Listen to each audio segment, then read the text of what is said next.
You're listening to the extended version of the Mark 42's Universe podcast. Mark 42 Universe. Hi, I'm Freyre Kuhl from Cops and Monsters. And I'm Ines Anderson, also from Cops and Monsters. And you are listening to Mark 42.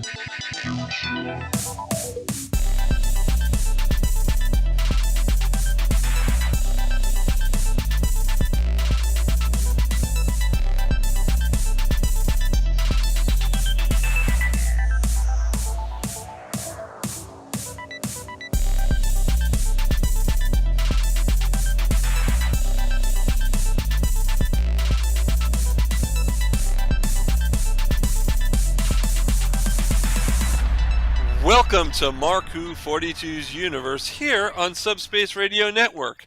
I'm your host, Mark Baumgarten, and with me today are... Eduardo M. Freyre. Hey Ed, what's going on? I keep getting asked how much I sacrificed for this thing, and I sacrificed everything. You know, I've been rebelling about doing this show the whole time. Anyway, who else do we have? Vicky Jakubowski. Hi, Vicky. Hi. How was your trip that you just got back from? I just got back from Bantu, and it was fabulous. Did you have any blue milk? No, I don't like the blue or the green milk, but, you know, I don't mind drinking out of a porg. All right. And finally, we have... Zion Quiros. Hey, Zion. Hi. What's going on? Besides hiding in a hole for 5 weeks with Saul Guerrero, nothing much. Wow, folks, as you can probably tell from what we're talking about and joking about, we are reviewing Star Wars Andor this week. Yes, the 12-episode Season 1 of the hit Disney Plus Star Wars show has concluded, and we are reviewing it. And Vicky and Zion are going to lead our show today. So let's take it away, Vicky. Well, hello. Oh my gosh, I don't even know where to start. There's so much that happened in these 12 episodes. This was one of the longest. This is the longest series, other than some of the animation series for Star Wars. It was jam-packed, amazing cast, amazing cinematography, amazing art, amazing everything.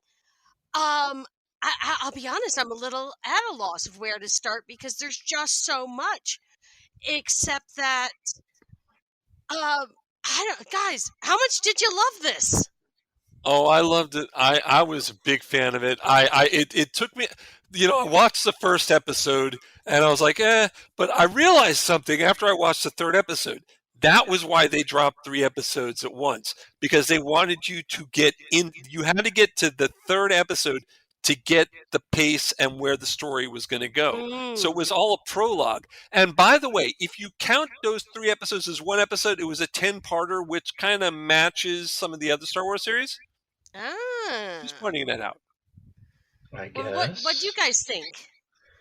You know what? This has to be one of the best Star Wars series that have been on Disney Plus. Yeah. And not counting Clone Wars or anything that they absorbed when Disney bought Star Wars, but as far as the input that they put out, this has to be one of the best, like at least top 3. Gotcha. Zion? I'm going to take it a step further and say that this is the best thing they've ever put out, and it's not even close. And it's not even just counting Star Wars. This is the best thing that they've put out since Disney Plus has been made. Whoa. That is not the first time I've heard that statement from somebody either. It is so good. Like, it's mind-boggling how good it is. The way how they set it up, right? Like, in fact, it's funny because we didn't know where exactly to start. I'm gonna start exactly where the show started, where it tells you exactly what it is. This isn't your grandpa's Star Wars. This is something else because we're starting in a brothel, right? Yeah.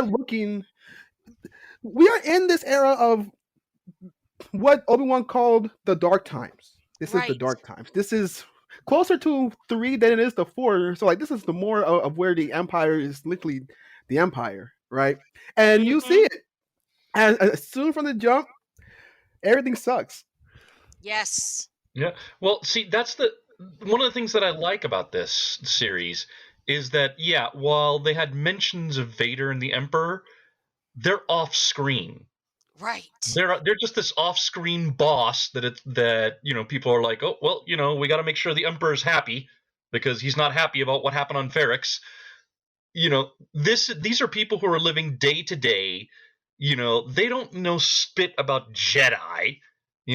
All they know is, hey, I'm living day to day with freaking, the Imperials looking over me. It's like pick your poison of what, it's like, and then even one of the things I love is that the villains or the antagonists were it's called punch clock.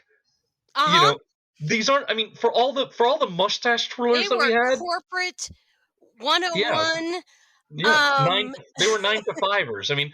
I think what to me like really encapsulated that in the first 3 episodes is when Karn wanted to investigate the two officers that Andor killed, and his boss is just like, look, just he's just like, look, you know what? I'm about to leave. I'm about to leave on a business trip.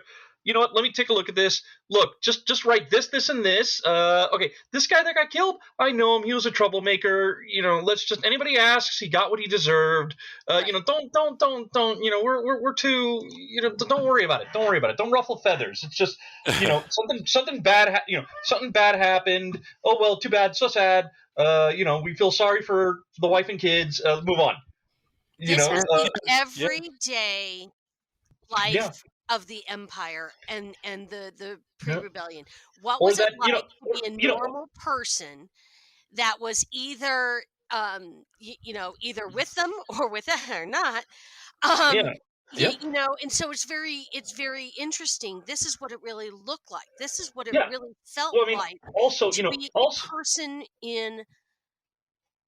on a planet run by the Empire and how crappy it really was. Well, there was also that. There was also the female officer, the one who I keep losing her. She walks into a room and the subordinate she's talking to, he had his tunic open. He was just leaning back. He was basically acting like the boss is not around. Right. And then she shows up and it's like, let me get busy. Button up. Okay, button that up. Hey, hi. Oh, good to see you, Lieutenant. What can I do for you? It's like, get Galaga off the computer screen. Right. And that feeds into just how the overall environment is. Like you can tell here at ISB, everyone's shooting for the top.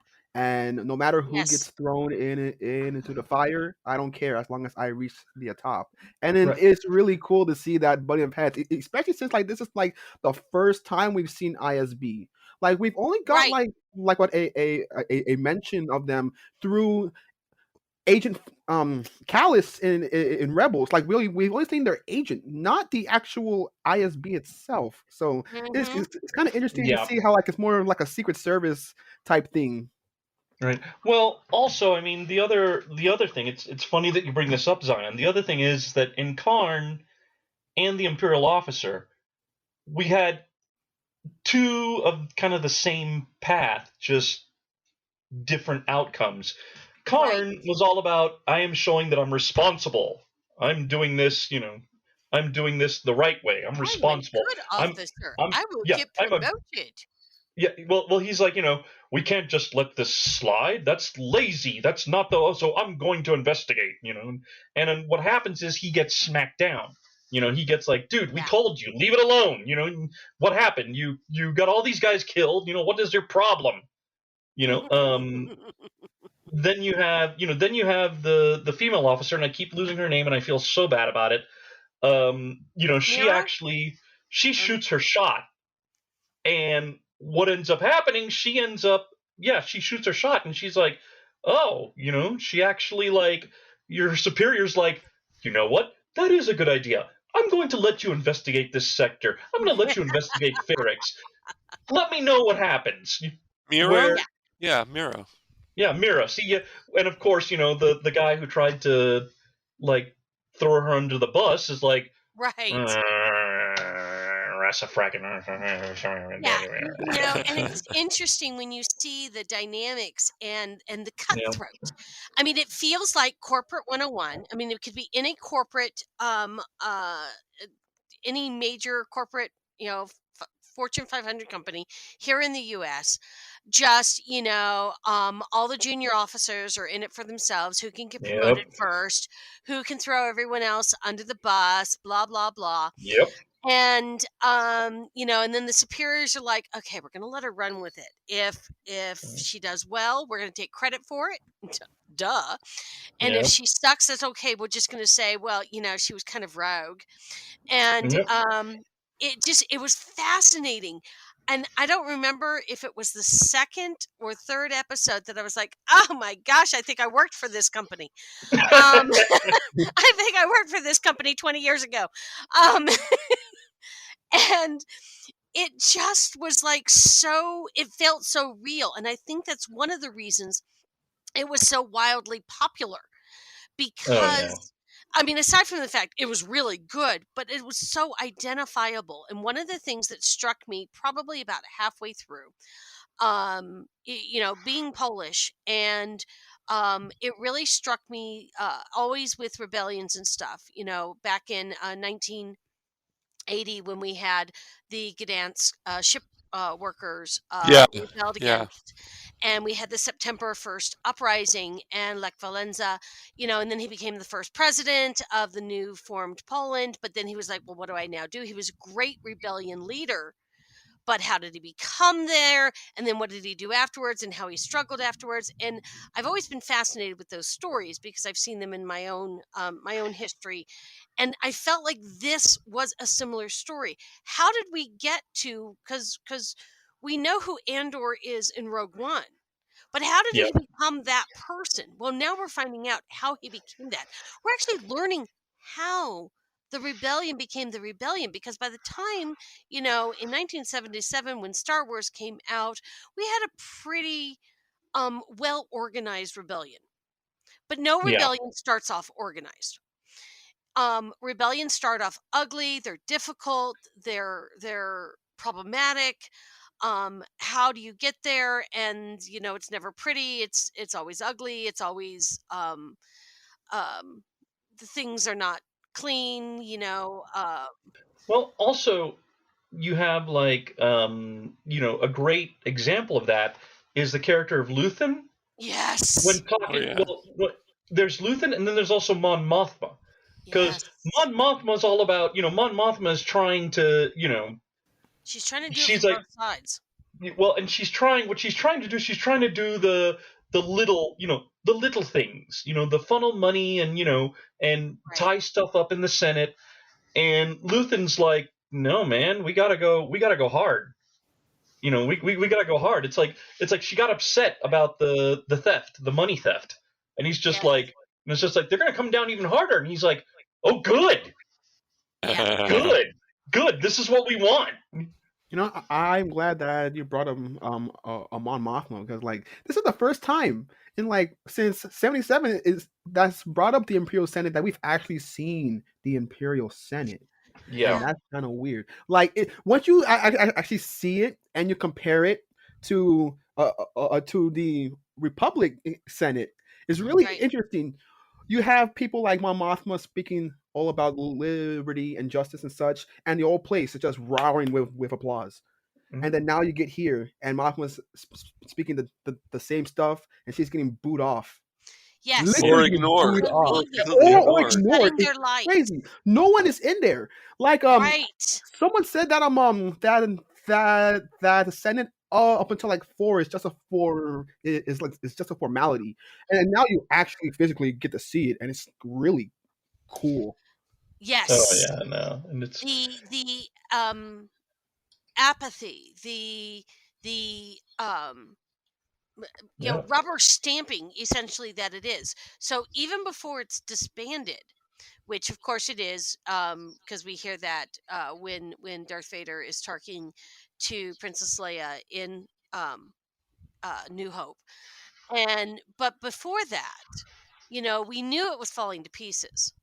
And, somewhere between episodes 3 and 4, the dynamic had changed. Everything was changing. We get little bits of it in some of the animated series, but this kind of gives you how much of a rubber stamp it truly had become, and how much of a scary prospect. And so anyone who is familiar with democracy and the way that a republic or a democracy or any form of government that is supposed to be related to the people, as opposed to a dictatorship or some other form of non-voted on, truly voted on government. I mean, that's what it became. It became a puppet government. It was there in name only.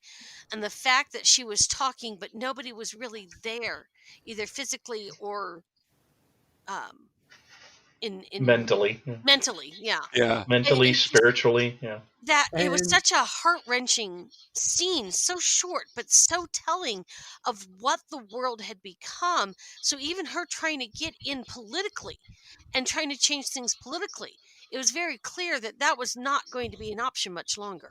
No. And no, and it's funny because if you watch Star Wars Rebels, which takes place after this, right?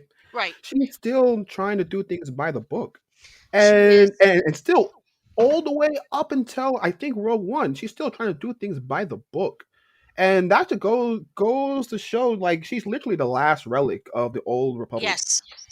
Right, she's the truth and justice. It's While really everyone around just came around and said, "This is how the galaxy is either we face up or we do nothing."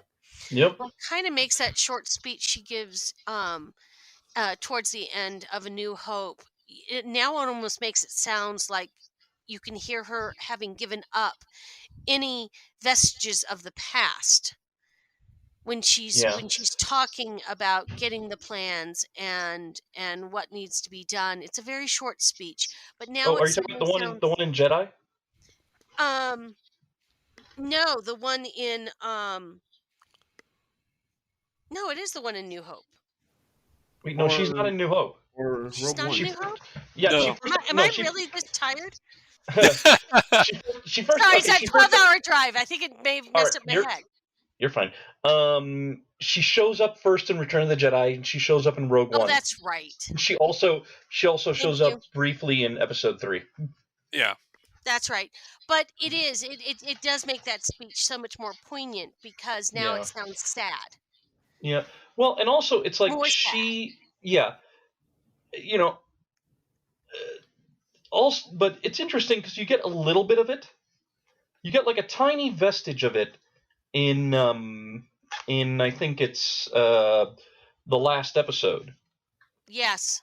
Where she's she's chatting with her, she's chatting with her husband like, "Oh, you've been gambling again."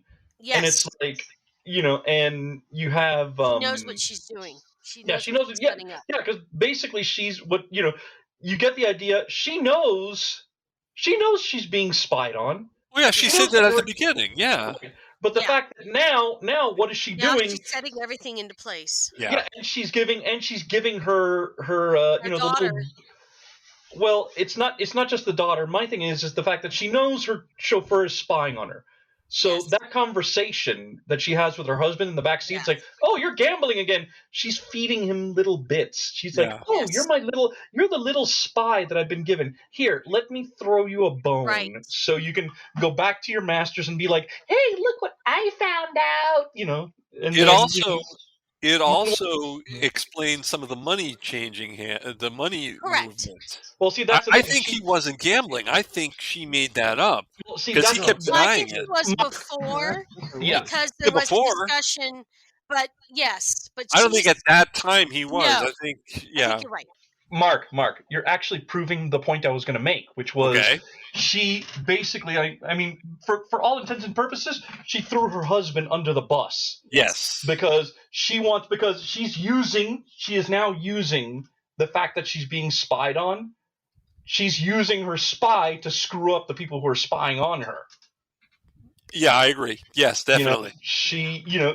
So that cynicism is now, she's getting on the road to it, because she's like, I'm going to throw my husband under the bus, and, I'm going to I'm going to use my daughter. It's like, hey, why don't you go date this little kid, because I'm in business with her dad. So, that cynicism has already begun. Yeah. It's just, we don't it's not, trying to think of the right word for it. It's like, it's already begun. It's just not, we're not completely there yet, but she's starting to realize it. Right. It's a shame. I have to say something about the actress, because the way that you can still see hope in her eyes when we first see the character. And by the time we get to the last episode, there is something in her eyes. I swear she looks like she is on the brink of breaking down. That entire last episode, you see it in her eyes. And to me, that is a mark of an extremely good actress, because I believed her. And, I am a mother. And I mean, the fact that she is sacrificing everything, her family, her husband, her life, everything. And of course, we started this conversation with sacrifice, and everybody sacrifices in this show. Yeah. The sacrifices are great and horrible and wonderful. And well, and Lucien said it. He said it, when he's talking to that guy. Yeah. He's like, yep, this is what it's going to take. This is what it's like, you want to, it's like, I'm not, the fact that he gets insulted when he gets called out, and he's like, dude, you have no freaking clue. Yeah. It's like, okay, yeah, you have a kid, Mazel Tov. I don't. I don't have, oh, you have a wife to go home to. Yeah, I don't. There's my assistant, but yeah, I don't think I'm going to get the time of day from her. So it's like, it's like, it's all about, a lot of people sacrifice, and then some, is so powerful and blows my mind. And I've seen a lot of other people mention it and talk about how truly powerful it is, because not only are we having to play dirty as a rebellion to become a rebellion, not only are we having to use some of the same tactics, and not only are we going to have to sacrifice our own to be able to move forward, and we have no choice. But I'm not doing this for me. I'm doing this for the people who come for me.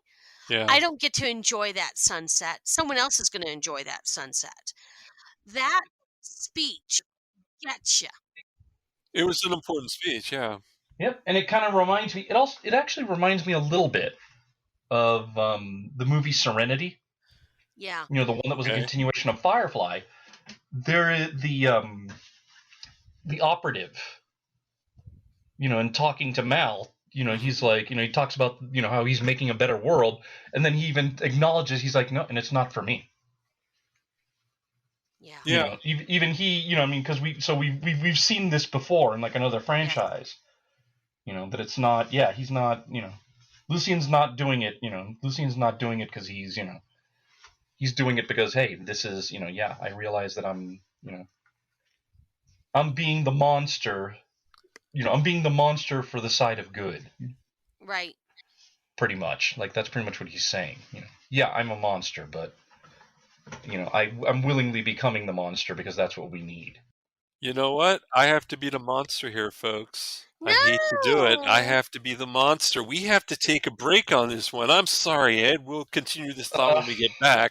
Yep. So we're gonna. You're a corporate monster, dude. There you go. The corporate sector has you.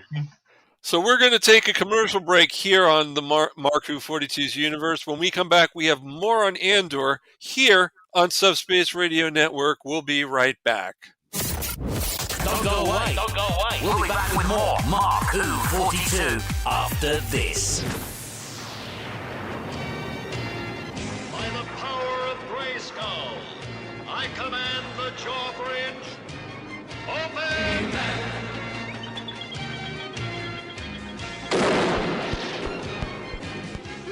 The Powers of Grayskull series will cover every episode of all 4 Masters of the Universe cartoons. Join Optimus Solo and myself, TF2 and Mike, as we tell tales of Eternia, discover the myths of Etheria, become masters in space, and finally Masters of Grayskull. We'll have a commentary on the Secret of the Sword film, and a few other special episodes. You can find this 125 episode long podcast in iTunes and on the web at geekcastradio.com. By the power and honor of Grayskull, we all have the power. Yeah, I hope I didn't miss anything exciting. You are listening to Mark Who 42's Universe. Welcome back to more of Mark Who 42's Universe here on Subspace Radio Network. I'm your host, Mark Baumgarten. With me today are Vicky Jakubowski, Eduardo M. Freyre, and Zion Quiros. And right now, we have been talking and will continue talking about Star Wars Andor, the hit show on Disney+. Oh, it's a great show. And Zion, why don't you take part of the next segment? Okay, Zion's going to get us on program. He's going to get it. Oh, come on program. There you go. My hands are behind the floor is live. That's good, Ed. That was good. Zion? Okay, so we've been talking about liberties and hating the Empire essentially, and like so far, like we've been talking about Andor, and throughout most of it, Andor doesn't really hate the Empire up until like a certain point. Like, or he goes on the Imperial mission with the other rebels that believe in the cause, but he doesn't really believe in the cause, as he told them flat out. And then he gets stuck in Space Miami. And then no, I swear that was the first thing I saw. I was like, "Oh my goodness, it's Miami in Star Wars." We're finally here. Yeah, I see it. Yeah. And then you have the stormtrooper just walking and says, "Are you with them?" And then next thing you know, he's in the Imperial prison. Yeah. And, like, can we just talk about that for a second? Yeah. Like, and then actually, you know what? His arrest, his air quotes trial. It also goes back to the whole 9 to 5 bureaucracy thing we were talking about at the beginning. Mm-hmm. In the sense that that stormtrooper was probably just like, crap, that guy's running. I'm too tired. Oh, this guy's talking. All right, let me just arrest him. I make my quota. Yes, the quota. That's what he was going for. Go to get a certain quota, and then okay, so he just fills the hole. And then boom, and like once you think about it, it's so Empire. Like it just blows my mind how different the show is, because it goes back to that the Empire is this giant galactic fist that you can't escape. Yeah, and you live by the fist, or it punches you. Even if you live by the fist, you're still being punched. Yep. And like it's really crazy, because like, when you see his arrest, right? It's just so sudden. It's just so random, because like it's something that we've never seen in Star Wars. Because we're usually used to the hey, are you him? And then we get waved by the Jedi mind trick, and then we just move on. But what happens when you don't have the Jedi mind trick? Mm-hmm. See, like now, like this scene got me thinking: what if Obi-Wan wasn't there when Luke got stopped in a Tatooine? He's been sent to the Imperial prison for the rest of his life. Yeah, but those now we know that. Yeah, it's not okay, Baba. You get caught in this and that. No, you're enslaved to do whatever they want, and you don't even know what you're even building. Which I think takes us to where we are now, the Imperial prison. Now, like, I want to ask you guys, what do you guys think about that? Because it's simple in like thought process. Like of course, okay, the Empire comes at you, then you get sent to the Imperial prison. But this is something out there. Like I never expected to feel my heart go 1,000 miles per hour just sitting in a prison building the components. Yeah. Well, it's very the prison was very dehumanizing. Yeah. Because we had the whole on program, hands behind the head, and just this whole it's to use that famous quote, it's work will set you free. Uh-huh. It definitely. I mean, Andy Serkis's character, which first of all loved seeing Andy Serkis back in the Star Wars universe. Loved the fact that not only did he get to be back in the Star Wars universe, he didn't have to hide behind makeup or mocap. Yes. Congratulations, man! You got to actually show off your good looks. He didn't have Andy Serkis's character. The guy who's just like, you can tell he doesn't want to be there. You can tell he hates it. But it's like. But he on the other hand, he just keeps his nose clean. He'll get out of there, and it'll all be fine. I am almost done. Just deal with it. Yes. Yep. And the fact is that like everything else, they've turned everything into a corporation. They've turned everything into a factory. Everything is a piece. Everything is a cog. Everything is. I mean, they found a way to manufacture a prison situation that is, and of course, because they're smug. And then they minimize their guards and they minimize everything because, well, nobody can escape. Nobody can do this. Nobody can think. Nobody can, they think they've come up with a foolproof plan, which of course always shoots you in the foot. Never, ever rest on your laurels. You're wrong. You just are. Yep. And listen, folks, listen. Yep. Well, and it's like, it's kind of like that's the thing. The great, Andy Serkis's character was so great is that he started off as somebody of keep my head down, right, and let's just keep my head down. Let me do what I need to do, get out. But then there's that moment where he finds out the truth of about what happened in that other sector, right? And it's like, oh, actually, I'm not getting out.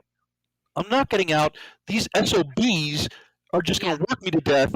If I, they're just going to come up with an excuse to keep me here. Or all it takes is one little mistake. I get transferred to another section. Oh, and these guys get killed. You know what? Screw this. Screw it. And then he's part of that old man dying, and then he starts seeing just the futility of it all. Like even the health worker came in and said, "I can't save him. I can't help him. I can't help anyone." Right. And just goes about. And it that was a gut punch. Yeah. Because there's nothing he can do for the guy. It's better to let him die peacefully than what's waiting for him otherwise. Yep. And you're just like, whoa. And then I think the other emotional gut punch, and I've actually seen memes of this. It's like man tears time when he finally, he and Andor finally. Have enough. They arrange a prison break. Yeah. And then everybody jumping off the platform, and then Andy Serkis like, I can't swim. It's like he just, it's like right there. It's like, oh, holy cow! He just let everything go. Yeah. For other people. Yeah. Like, he sacrificed his chance to get out so other people can get out, and it's like, oh, man. And I'm almost like, there's a part of me like, oh, please tell me in Andor Season 2 we see him again. Just, like let's close this can't be the end, You know what's something? He probably knew that he couldn't get out from the jump, because if you remember when they're going into the base, into the prison, I'm almost certain that they could see the water. Yes. Yeah. So he knows from the jump, if I'm escaping, I can't get out. Yeah. But he still does it anyway. And that speech would make the doctor cry. Yeah. That's what I have to say. That speech was really crazy. Yeah. I'm glad that they brought him back, because killing off Snoke was kind of a waste for him. Yeah. He's too good of an actor. Yep. But and he was so good in this character. You know what?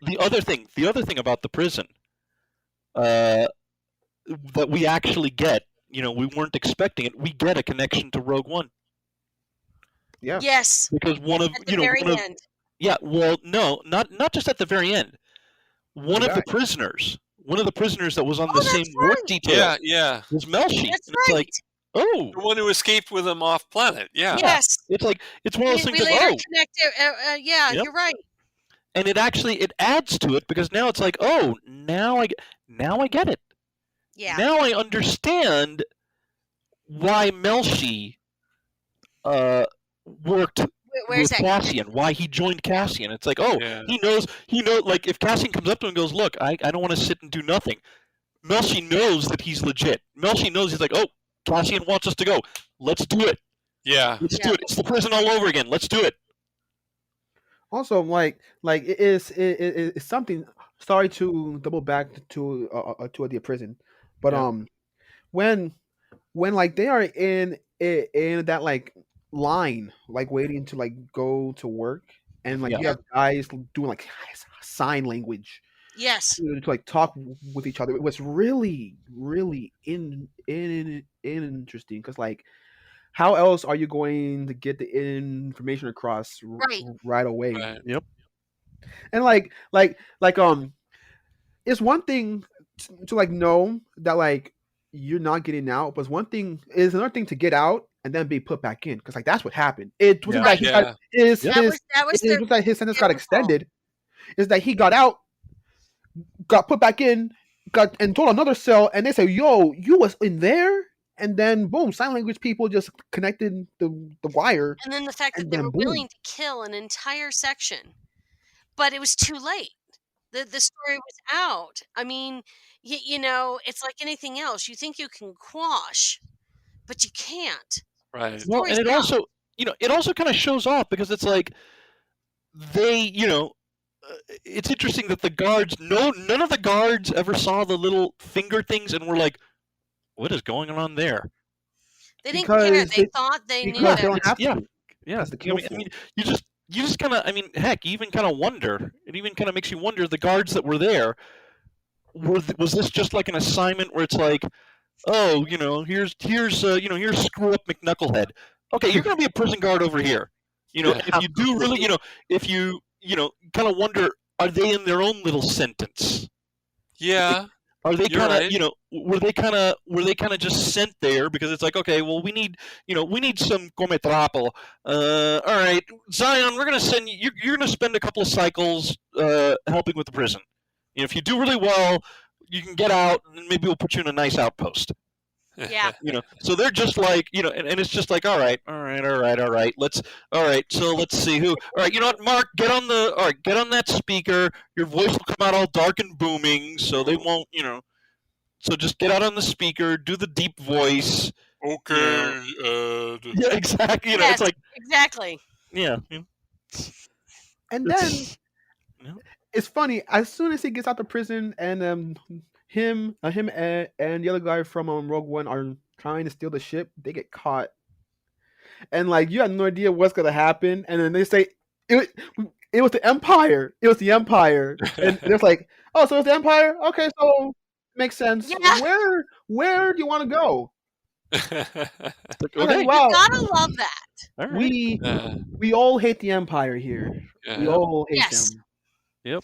And I think that's kind of a beautiful reality is that the Empire thinks that they're instilling fear in everyone, and it's really more that they're instilling more hatred. Hatred, yeah. Everyone dislikes the Empire, except for those weird people that like the Empire that are in the Well, I mean, you always, well, first of all, I mean, you have the people that go to Mon Mothma's parties.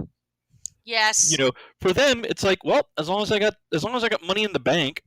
Right. And then you also have and then you also have those that please excuse the analogy, but you have those that are like, well, trains are running on time. I got nothing.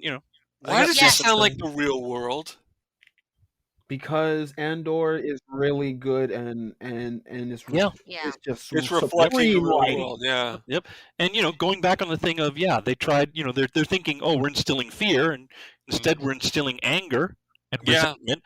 That's basically what Luthen wanted. Yeah. It's like that's why he was all like, we're gonna steal money and then they're gonna bring the hammer down. He wanted them to bring the hammer down, not because he's a masochist or something, Right. but because he realizes they bring the hammer down, people are gonna get even more PO'd. Ed. Yeah. The more you tighten your grip, the more star systems just slip Yes. Exactly. Yep. This movie is scripture at this point, and it's so crazy. I love it. Yeah. Like, you know, like we were talking about about how far people will go to keep the rebellion alive, right? Throughout this series, Andor has crosshairs on his head throughout the entire rebellion. Like they're actively after him, and like it's crazy because they will kill him. Like if you look at Luthen, and we was talking about how he'll do whatever he wants to keep the rebellion alive. He has that scene with Saul Guerrero, right? And this is just me. This is the cameo I've been waiting for, because Saul Guerrero is my favorite character in all of this era, because he's the only one that sees it for what it is. He's seen as an extremist to everyone else, but he sees that if we don't move now and we don't do this now, it's going to be over very soon. But soon. Also it's like there's like two moments. There was two moments in the series where Luthen went and spoke to Saw Gerrera, and the second time where he's like, and your guy over here, he's actually my guy. And then it's like, the guy's like, no, I'm not. Saw's like, what's going on? And he's basically saying, see what I just did? Yeah. It's like, that's the thing, like he saw, he's also trying to tell Saw, hey, you also got to be careful, because all it took for me to screw things up was just to point to one of your guys and say, oh yeah, he's on my payroll. Yeah. Saw by nature is paranoid, and he has every right to be. He's a Clone War vet. He has every right to be paranoid. He's seen the fall. Yeah. But like the thing is this, right? Luthen is of the same cloth. Yeah. Like you had that guy that they sacrificed because the ISB was trailing them, and they're trying to cover their other tracks. And so I was like, you're going to sacrifice 30 men. Now, I just want to take this into perspective. This is Saw Gerrera looking at you saying, are you crazy? If Saw Gerrera's doing this, you have problems. You have some serious problems. Well, yeah, it's one of those of yes, but on the other hand, Luthen kind of sees it. Well, Luthen kind of sees it as, it's like, okay, do you sacrifice 30 to, do you sacrifice 200 to save 30, or do you sacrifice 30 to save 200?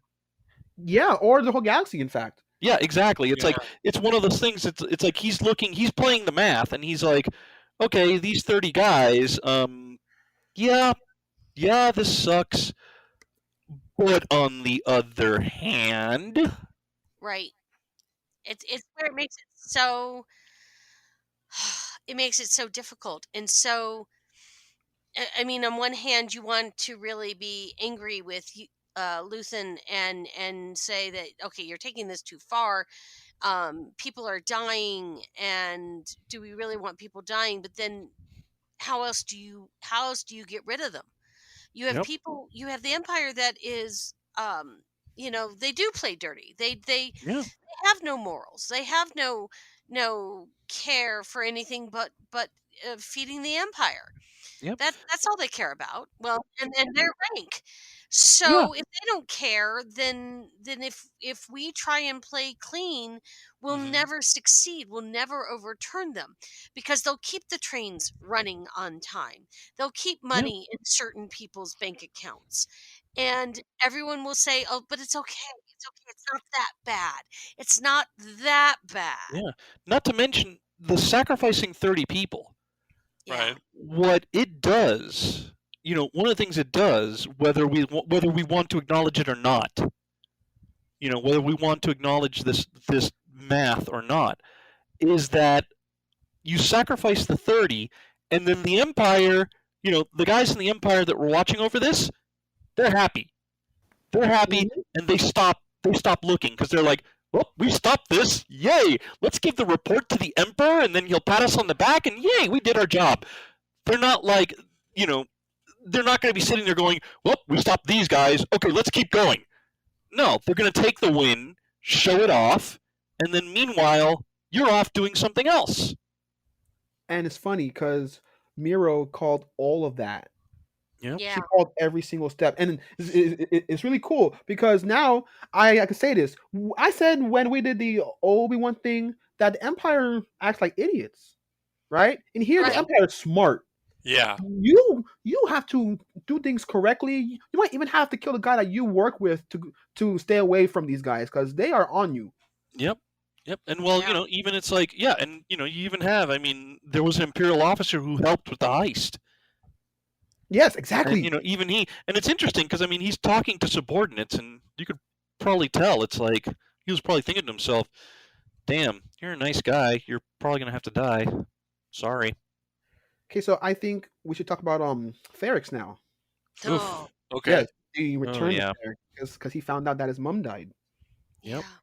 Which, by the way, that after he found out that his mom died, we have him on the beach, looking at the sunset.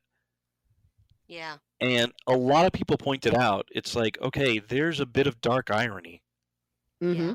Because think about one of the last times he saw, one of the other times we saw him looking at a sunset. Or at least looking at the beach. It's like, you got to wonder, was he in Rogue One when he's with Jin on the beach, was he thinking about his mom again? Was he thinking about his adopted mom? Huh. Absolutely. Was that his last thought? Yeah. Because he still got the plans out. Yeah. And I'm sure I'm sure Maarva would have been like, good boy. Yes. Good boy, and good boy Cassian. But Speaking about her too, that speech. Oh my gosh, that was so awesome. Oh yeah. Talk about a call to arms. Oh man. Yeah. And it's like the whole it's that whole sequence. You have the funeral procession, which very New Orleans. I love it. Oh my god, that was so good. Very New Orleans. You have the funeral procession. You have, and then you have like the Imperial officers are there, like, oh, something's going down. Something's going down. Come on. Something's going down. But then it's like, you have that going on. Mm-hmm. The Imperial officers are like, let's get out there. Let's get out there. And then you have the speech and just how do I put this? The palpable, like just the sheer palpable tension. Yes. As like everything's going on, as they're walking, because it's like you have the funeral procession, you have everybody gathering, you have the Imperials trying to get the stormtroopers out and be like, yes, mourn this woman, but we're still here. Yeah. We're still here. Don't forget. You have everybody getting into place because you have Cassian getting into his position. You have Karn is like sneaking in there. You have Maarva's in there. You have Lucian. Mm-hmm. You have everybody. You have all the pieces flying into place. So it's like there. It's one of those things of like you keep thinking, okay, what's the powder keg? What's the match?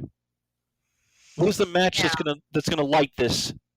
When you realize it, this becomes the birth of the real rebellion, Oh not yeah. the big fancy part. Yep. And that's very important. Do not get me wrong, but you needed everyday people to go, no, Enough. Yeah. And well, here's the thing though. Didn't happen until this really had helped happen in other places. I don't know.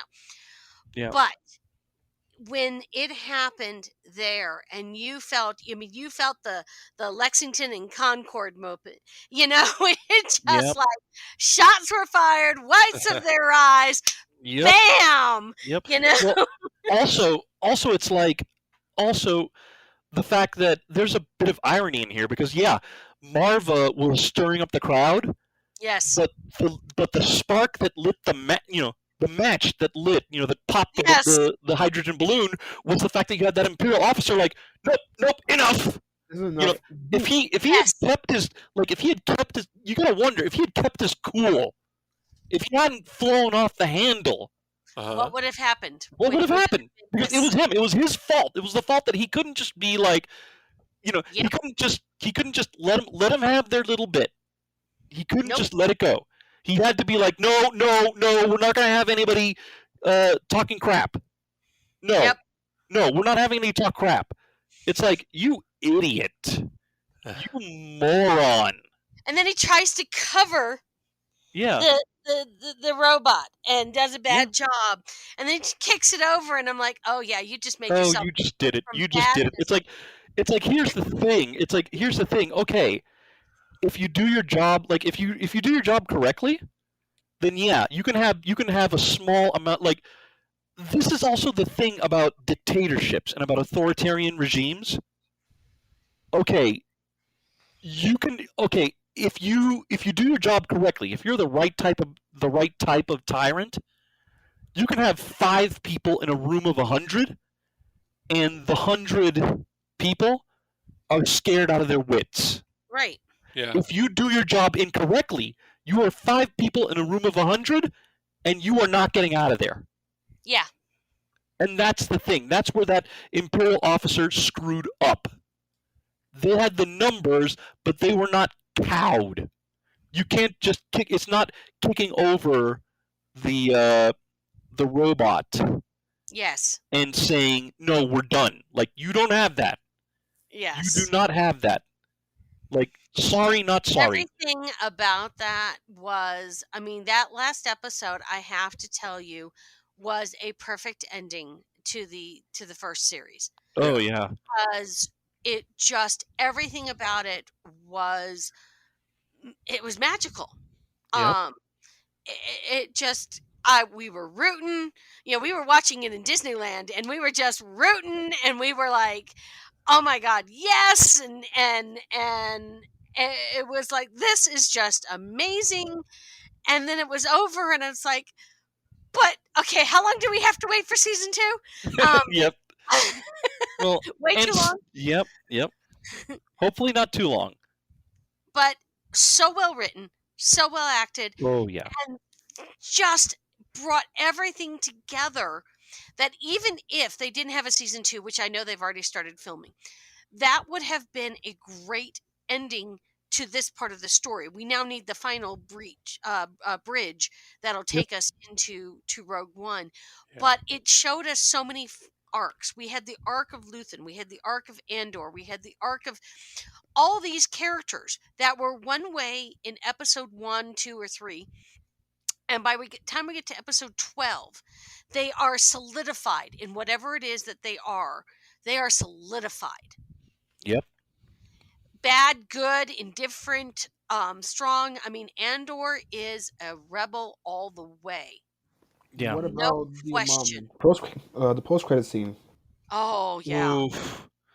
That puts that. Yeah, that puts a really dark irony now on guys. Oh I hate to do this. It's the end of our show here on Subspace Radio Network, and we haven't talked about the post-credit sequence. If you want to hear about that and more, go to our podcast, the Mark Who 42's Universe podcast, and you can hear more, including what we were about to tell you, but we can't tell you. So, that's terrible. But for those on Subspace Radio, we hope you enjoyed the show. We will see you next time. And like I said, please go to our podcast. If you're listening to our podcast, we'll be right back. Don't go away. Don't go away. We'll be back with more Mark Who 42 after this. Hello, geeks and geekettes. I'm Steve Megatron, and if you're looking for a podcast that covers a vast array of geeky topics, then check out Altered Geek. Altered Geek covers superheroes, Star Trek, pop culture, comics, film, television, animation, gaming, tech, and more. So check out Altered Geek and get altered, get geeky with the Altered Geeks every Friday on iTunes, Stitcher, Google Play, SoundCloud, Blog Talk Radio, and the Geekcast Radio Network.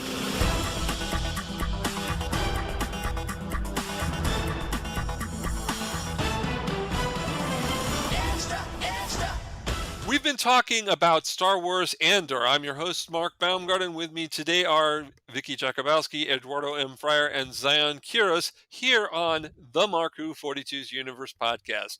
Who wants to take it away? Zion? Death Star. Oh, yes, the post-credit scene. That was, you know what, that, like I said, it adds a dark irony to the proceedings, because it's like, pretty much, without intending to and without knowing, Cassian killed himself. Because that's what they were building in the prison. Yeah. You know, like it's funny that like we keep on learning more and more about how the Death Star was made, and each piece of Rogue One has a piece in it too. Like in Rebels, there was an episode with Saw Gerrera, and he found one of the kyber crystals that was supposed to be used for the super weapon. And he was the only one that actually thought they're building something. They're actually building something. So he actually went to Geonosis, right? And this goes to show just how wrong the Empire is, just how wrong they are. If you remember in episode 2, there used to be 1,000,000 trillion bugs there, right? Right. You go there in Rebels, there's one. And you find out that the Empire gassed them all. Blows your mind. Yep, they gassed him, not just shot. They literally gassed him, and like so he's there looking for whatever they was building over Geonosis, right? Right. And you have the bug drawing the Death Star in the sand, literally, and he's there saying this doesn't tell me anything. And I'm here saying, oh my goodness, it tells you everything. Yes. Look, it's right there. It's just right there. Viewers have been getting little hints through all of these series, and it just kind of shows you the insidious nature of the Empire. That and we learned even in this series, in Andor, there's so many times where the Empire came in, took over a planet, took over its resources.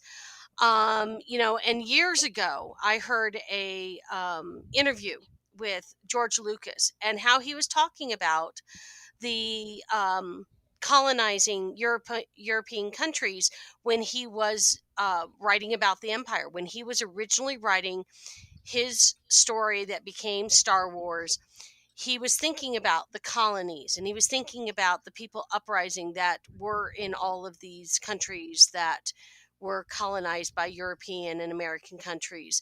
And, even though he was part of one of those countries, and what would happen if they rebelled. And of course, we've seen that happen over the last 50 plus years.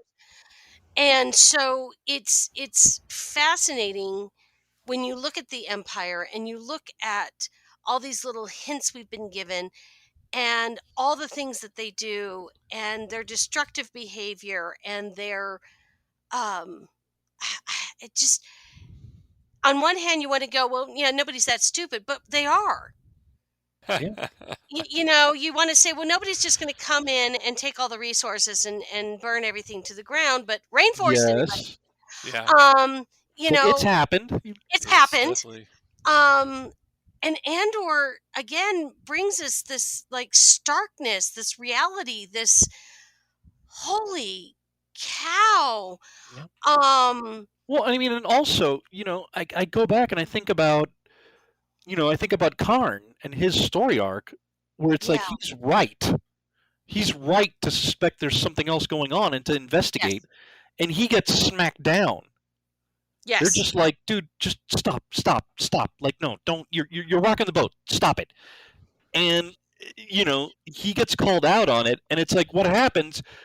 Because he goes to Ferrix, and the people just rebel. Right.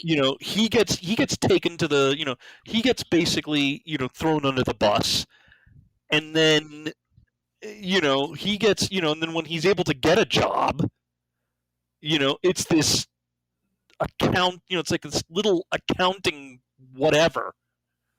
It's this menial job, and he's trying to claw his way back up because, when they took over, when the Empire took over, what did they do? They were just like, yeah, he's fired, he's fired, he's fired, he's fired, he's fired.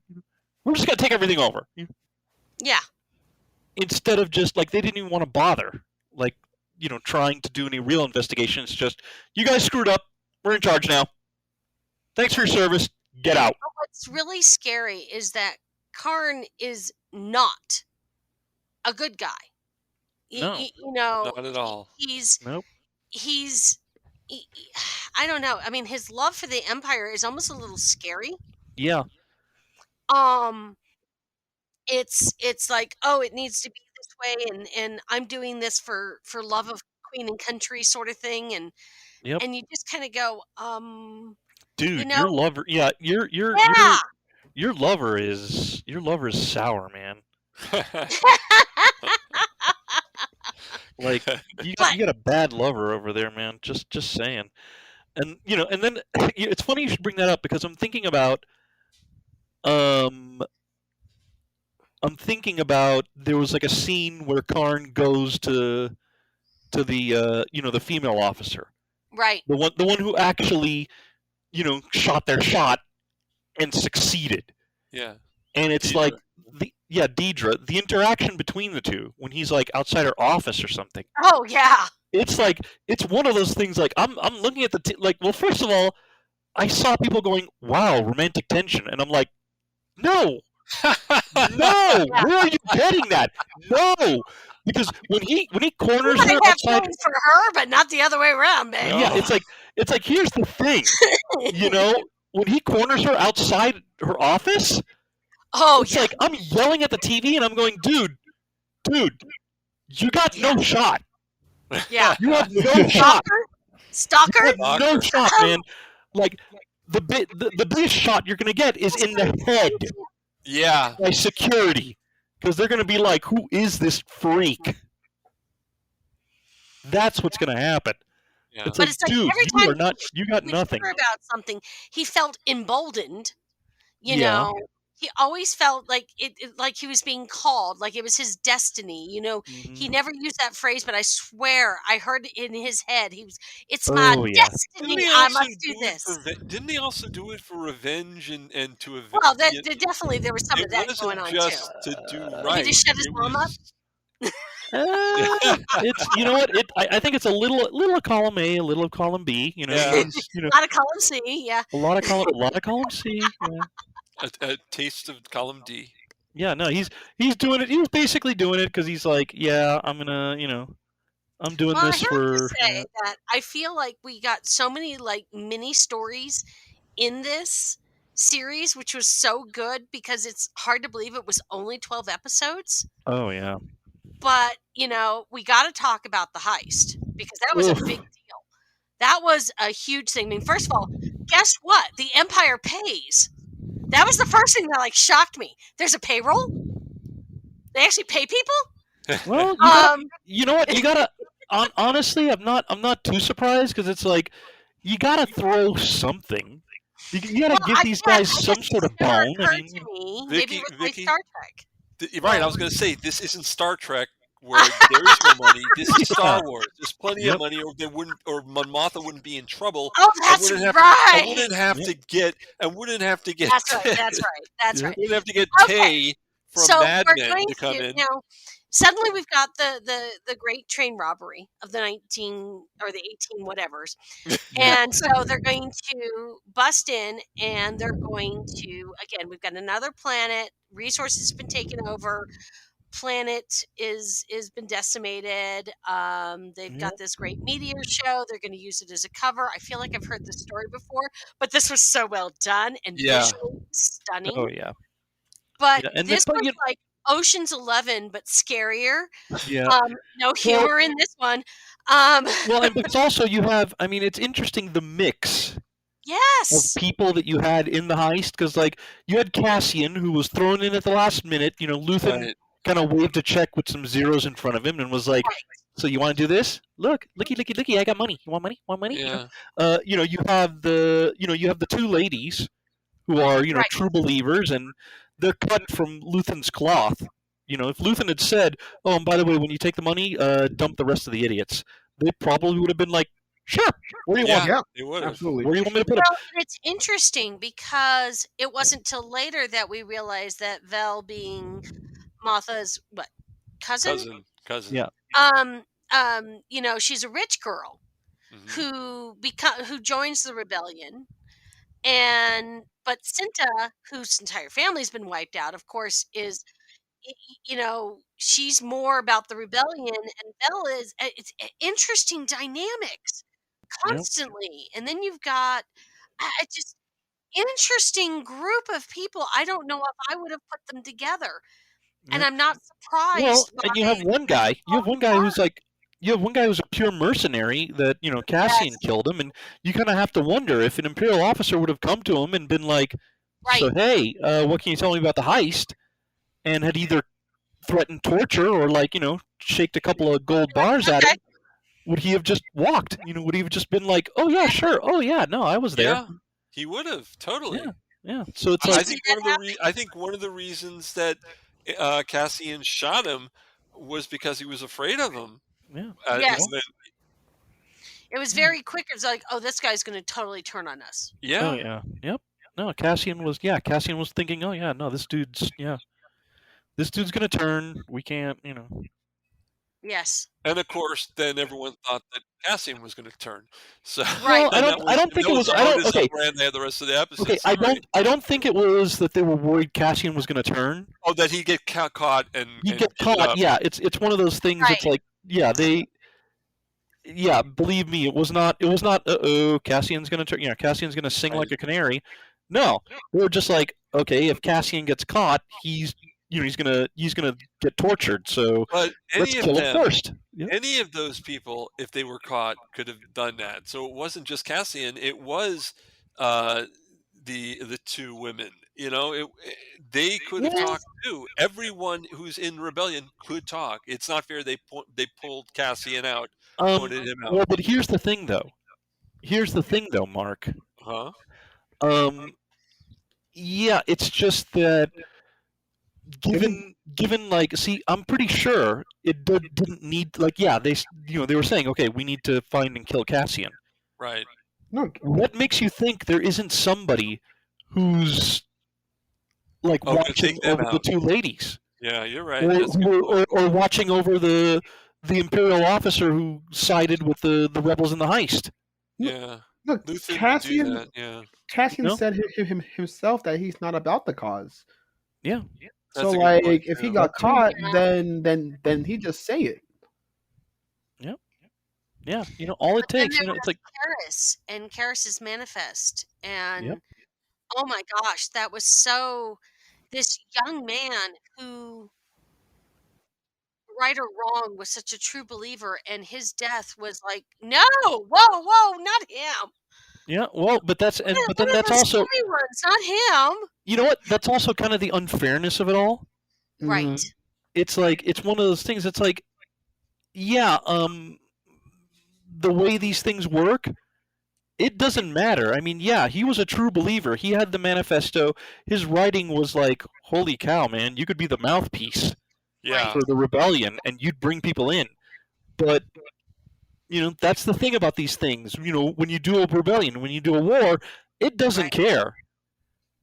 It does not care. No. This is not about. This is not about. This whole thing. It's it's not about. Oh well, you know what? You're a true believer, and you got a manifesto, and you're preaching to. You're preaching out. You're going to survive. It's right.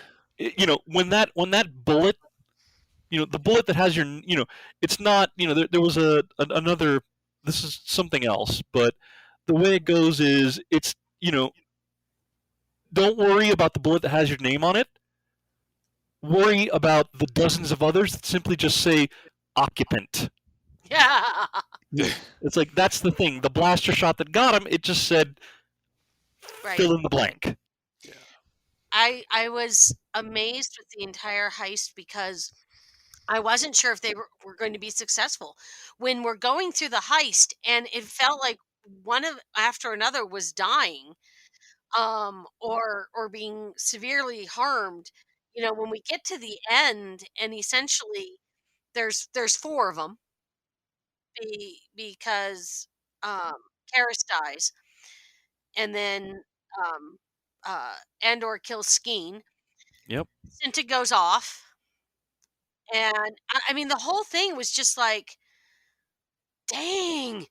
Um, Yep. this was pretty intense, and okay, they were successful, and it did everything that everyone was hoping that this would do. It did it. Got the money, got the notice, got the anger, everything that needed to everyone that wanted to happen.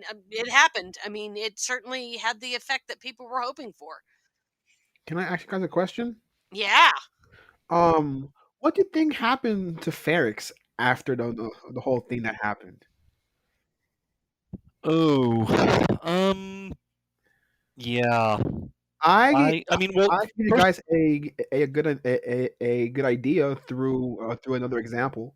Well, I'll say this. I mean, we do have one more season of Andor, which might answer the question, Do though. we only have one more season? Is it only two Yes, seasons? it's only going to be 2 seasons. And they've actually And said it's going to start a year from this last episode. So Yeah. instead of 5 years before A New Hope, it'll be 4 years. Yeah, although I suspect, because I remember hearing that season 2 of Andor was going to end leading into Rogue One.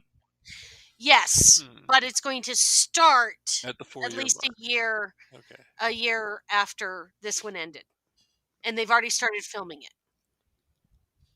Speaking of time, I know you wanted to say something, Zion. Speaking of time, how long was he on Narkina 5?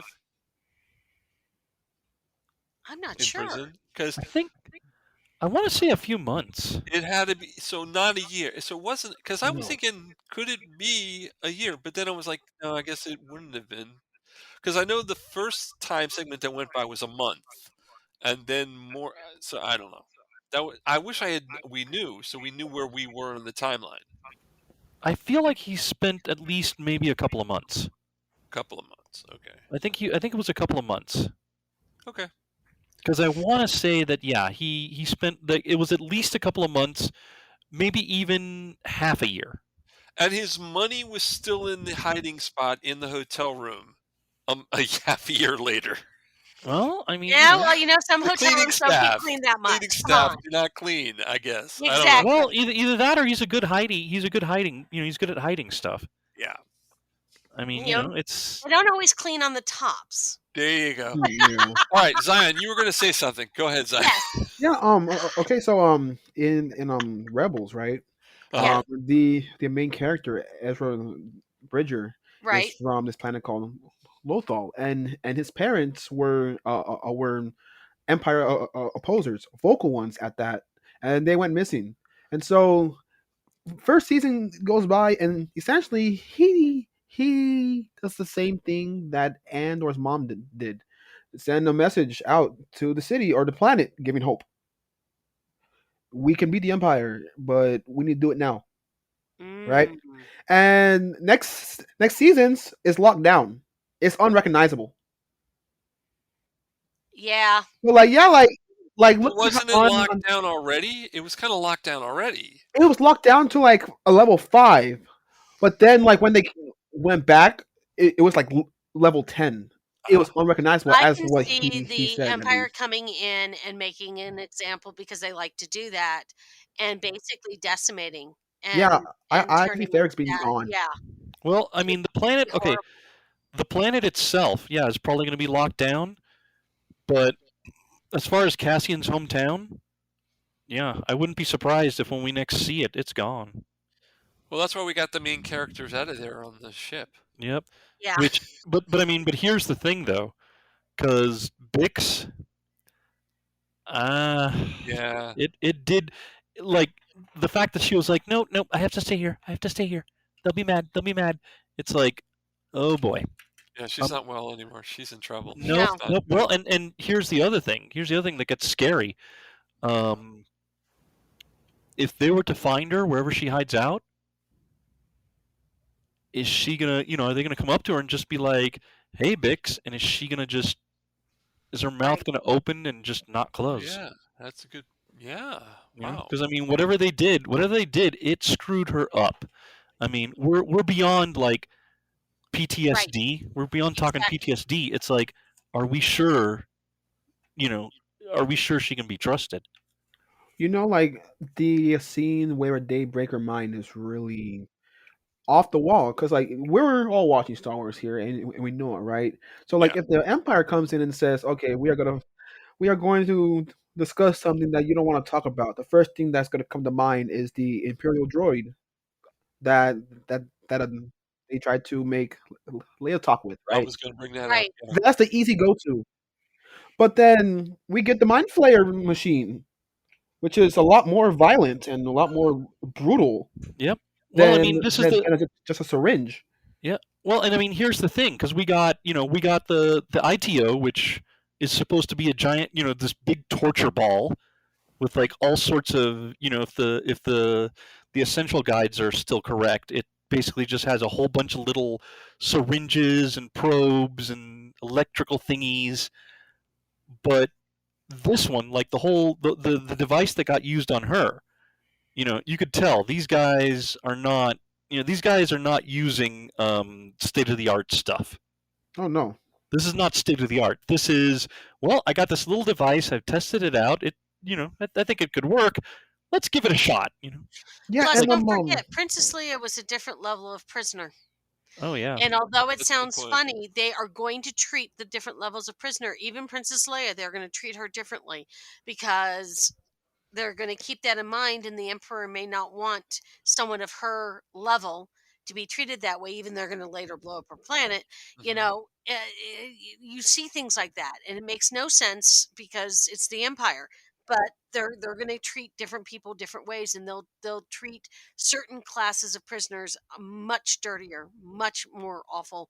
And who knows, maybe the Empire gets some semblance of a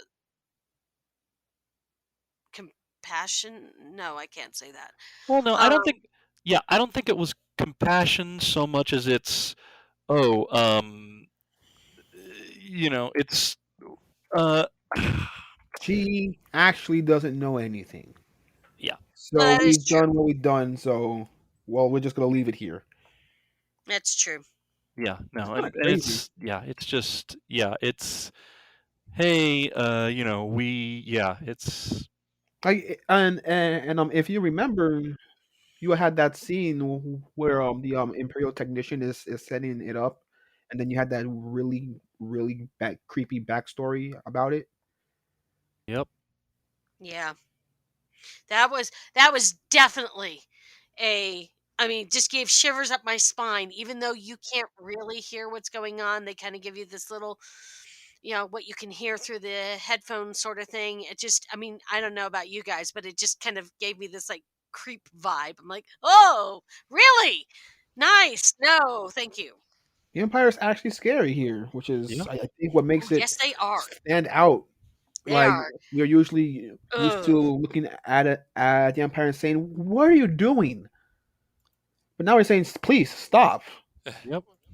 Yeah. No, and it's and it's kind of like, and it's this whole. I mean, we're 2 steps away from like we're like 2 steps away from I'm thinking like, what was it? I'm thinking like Princess Bride. I'm thinking of like Christopher Guest when he's all like, talking and being like, well, this is, we're trying this out, this is for science. What did it do to you? No, it just and Deidre's level of evil and how she's so even killed, she's not twirling the mustache. She's just like, okay, so we're going to do this. We're going to be really, really mean, and we're going to be really awful, and we're just going to do this. And okay, this is fun. Okay, thank you. Bye.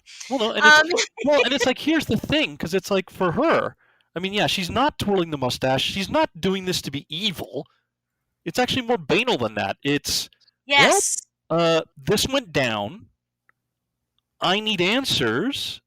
Instead of just being like, and it's just like, hey, I need answers.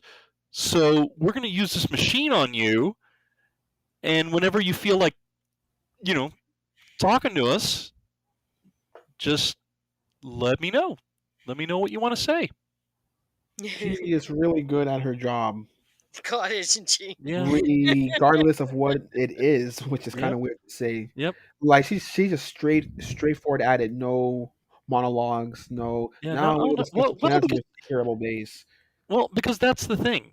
I mean, I think that's the thing. Yeah, no monologues, because it's like she's all business. She's all business. It's, you know what?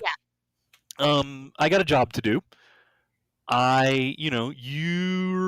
Your acquaintance, boyfriend, whatever he is, if I'm off the mark, please let me know.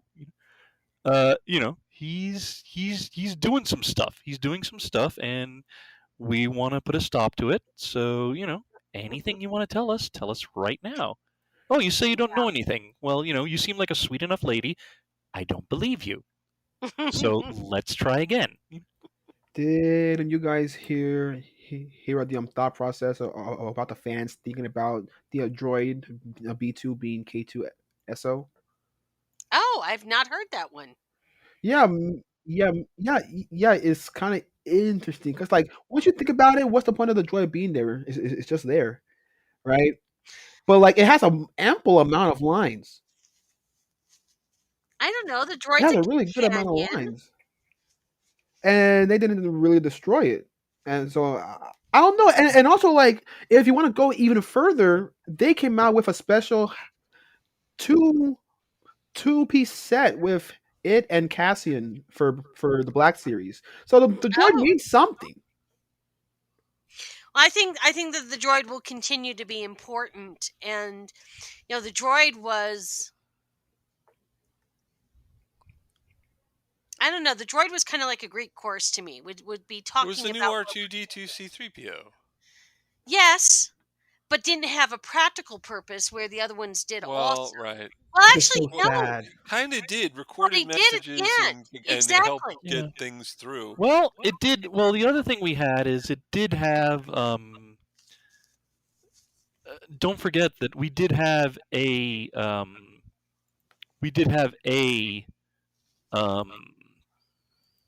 K2 series droid. Mm-hmm. In Yes, we did. at Space Miami. Space Yeah. Miami. Yeah. Space Miami. We had one in Space Miami. So, and I actually had this joke. I joked with Trish. What if wouldn't it be, we actually joked. It's like, wouldn't it be cool come Andor season 2 if it turns out the droid that was like grabbing him by the throat turns out to be K2? That would be funny. That'd be fun. Wouldn't that be hilarious? Yeah. The irony. They speaking about K2, they re-released Rogue One prior to season 1. So like now since they're coming around to season 2, I really hope that they re-release it again after season 2. Because now I promise you this: if you watch Rogue One, even now, Jyn Erso is no longer the main character. It's now Cassian's movie. I could see that. Okay. It's now Cassian's movie. At least from a main character point of view, because we still don't know anything about Jyn, and in terms of the point of movie, she's just thrown in there. Everything that's built up to the point now, Cassian included, this movie is the final step in it. Right. So like you are now going to focus more more on Cassian and other things rather than just random Jyn, which is kind of weird to say. And also, I mean, it's one of these things where, it also puts, you now find yourself like, okay, what, there's things that he said, things that happened that you're like, okay, now, it puts it puts it in a different context. Especially like when he was talking to Jin, and he's like, the things I've had to do. Right. I've And been now in we this really ice since 6 understand years those, old. because we were just thinking that in terms of what little we saw in Rogue One, and it seemed like he was very cutthroat. I mean, he's Luthen in Rogue One when you think about it. But then also, like, you have that part when they're doing the raid, and he's saying this isn't gonna work. But then you go back to Rogue One, and he has that line saying, "We can make an army of 10 feel like 100." Yep. Yeah. The It just. growth. Ugh. Yep. So, what do we think's going to happen in season 2? What do we Well- hope to see happen in season 2? Well, I don't know about hope. I don't know about hope exactly, but I would not be surprised if I wouldn't be surprised if we get more of, like, we get maybe him growing more into the Cassian that we saw in Rogue One. The kind of cynical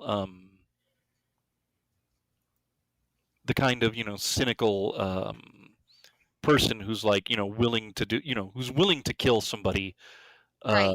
Just off, like, because remember, the first thing we see in Rogue One, first thing we see of Cassian is he shoots, like, his contact. His contact has a freak out, and he just shoots him down. Yeah. Right. Like in cold blood. So He doesn't even stop. maybe more of that, because Yeah. the last we saw he last we saw of Cassian in the first season of Andor is him going up to Luthen and just being like, hey, Take me.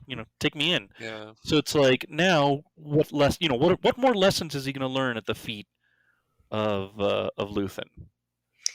Well, I kind of suspect we're going to see more of the formation of what we come to know of as the rebellion, because we've got some ideas. We've got all these little ragtag little groups, and I think we're going to see them come together because one of the things that strikes you is what struck me as interesting is there's virtually no discussion of the Force in Andor. Right. That's a And good point. it's Well- very big in the rebellion.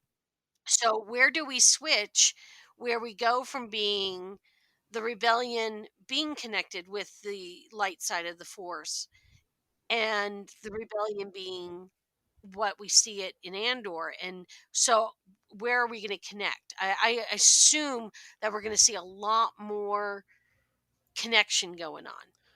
Yeah. Well, I mean, I think we have to wait for Luthen to get out of the picture for that to happen. I suspect too. maybe. I mean, also it's like, it'd be interesting to see, like, in, one of the things with season 2 and its lead into Rogue One. Yeah. We'll be seeing also, because, like, Mon Mothma's like very much she's still trying to play by the rules. She's still Right. trying to do as they'd say, Queen's rules, that kind of thing. Right. I feel like, because in Rogue One we see her in Yavin 4, she was on the Rebel cruiser in Return of the Jedi.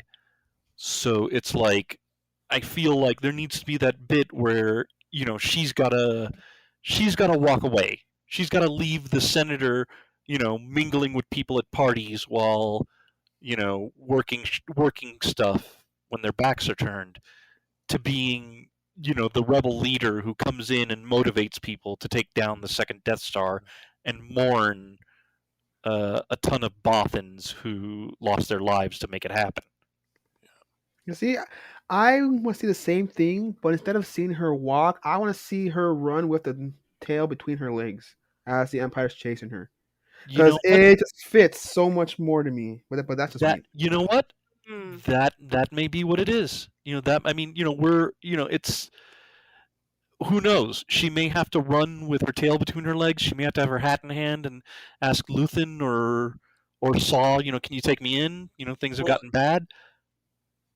Who knows? I wanted to say, sorry, Zion. I wanted to say my hope. Well, I mean, Zion, this is because it ties in with all this. My hope, it won't happen, but my hope is that Mon Mothma stops the wedding between her daughter and Skolden's son, because I think that's a step too far for her. Regardless, knowing her character later, that's a step too far, and I hope that doesn't happen. Here's the thing, though. Because here's the thing, Mark. The thing that we have to get to the wedding. Right, and then call it off at the... Well, no, but what I'm saying is we have to get to the wedding to that point, but it's like, do we get to a point where we have something to call off, is what I'm saying. I'm seeing that you're right. I think the wedding will get ready to happen, and then she will stop it, and then maybe that's when she has to run with her tail between her legs. Or we don't even get to that point where she has to stop a wedding. Maybe, somewhere along the line, something happens and there is no wedding. But it's more exciting if we got to the wedding and they called it off. That would be exciting, and this is an exciting show. So I want to see it is, but on the other hand, we're also one of the things about the Disney Plus shows is defying expectations. That's true. So, again, just sitting here and thinking, oh yeah, that wedding would be exciting. Wait a minute, Ed, if we're defying expectations, the wedding happens. Yep. Yeah. Then the wedding happens. Well, so I mean, come on, we all want to see what a wedding would look like. Yeah, I don't think we've ever had the closest we've ever had to a Star Wars wedding is when Amidala and Anakin eloped. Yeah, that's an elopement. And then and then in comics and stuff, we've had the wedding of Leia and Han, and but that wasn't the same thing. Different media. Different media. But yeah, we've never actually seen. Yeah, so it would be interesting, and who knows, and again, also maybe, maybe unfortunately, Mon Mothma's daughter or the kid she's being sold off to. Maybe that's what it is. I don't know. Maybe they don't even. Maybe one of them doesn't even make it alive.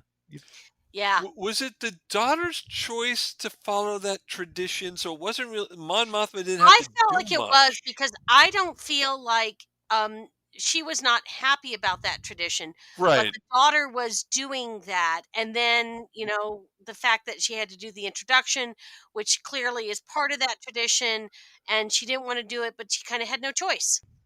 Yep. Okay. So nothing about it was good. Nothing about it was great. Nothing about it was fair. And as a mother, I don't know if I could still have gone through with that. But, when you've got the Empire staring at your bank records, what do you do? Yep. Yeah. Okay. And, the other thing is, anybody think that Mon Mothma's hubby will be breathing by the time we get to the end of Andor season 2? No, probably not. I'm not sure he'll be breathing on episode 1. Zion, you were going to say something. Yeah. What I hope for is just to keep things as they are, really. This is perfect. This is what I've waited for. When Rogue One came out, I wasn't sure how I felt about it because if you remember, this was the first movie that we've gone without John Williams. So it was clearly Star Wars, but it didn't feel like Star Wars, at least to me at that point. Now, since we've been used to without John Williams and everything, now I get to sit down and watch Rogue One again and then watch this and say, this is Disney's peak. This is what they're good at. They're good at Mando, yes, but this is a cut above the rest. Like, I just hope that not even just getting to Andor, that every other series coming forward looks at this and says we have to match this quality.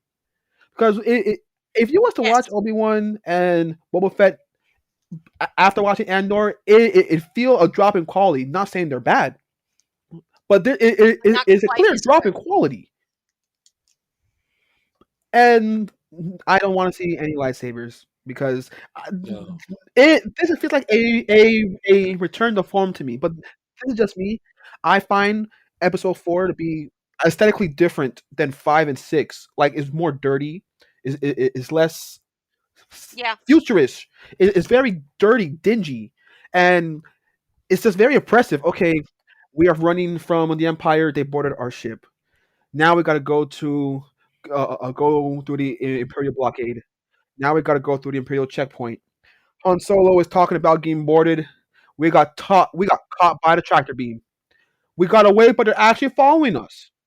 It's just the oppressiveness is what I've come for, and I just hope that they just go forward. Also, to me, I agree with you, Zion.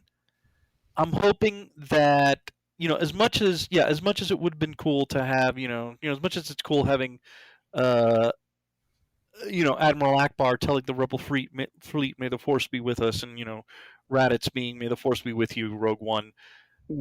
There's just something about having, seeing this period of time where there are no Jedi. Right. Where the Jedi are just something talked about, like, in conversation of, like, weren't there guys with laser swords running around? I think they're gone. Right. That was just a fairy tale my mom used to tell. Yeah, or just like, I think I saw one guy once. I don't know. His name was like Quiji or something. I don't know. Yeah, exactly. All right. On that note, we're going to be ending the show here on Mark Who 42, the Mark Who 42 Universes podcast. Any last words, folks? Watch Andor. It's so great. And I can't wait for season 2. Oh, yeah. Bring on season 2. We've only started talking about this. There's so much more that we didn't talk about that you have to see. Well, it's... What can we say? Zion, any last words? You may fire when ready. It's a trap. All right, folks. We're going out of here. Thank you to Eduardo M. Freyre, Vicky Jakubowski, Zion Quiros, and thanks to myself, Mark Baumgarten. We will see you next time here on the Mark Who 42's Universe podcast. Don't forget, 5 times a week on Subspace Radio Network. Listen to us there, and always come for the extended version here. Bye, everyone. May the Force be with you. And we've been asleep, but it's time to wake up.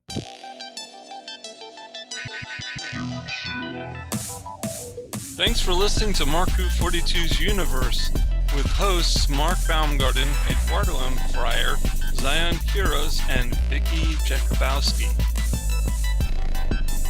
This program was produced and directed by Mark Baumgarten.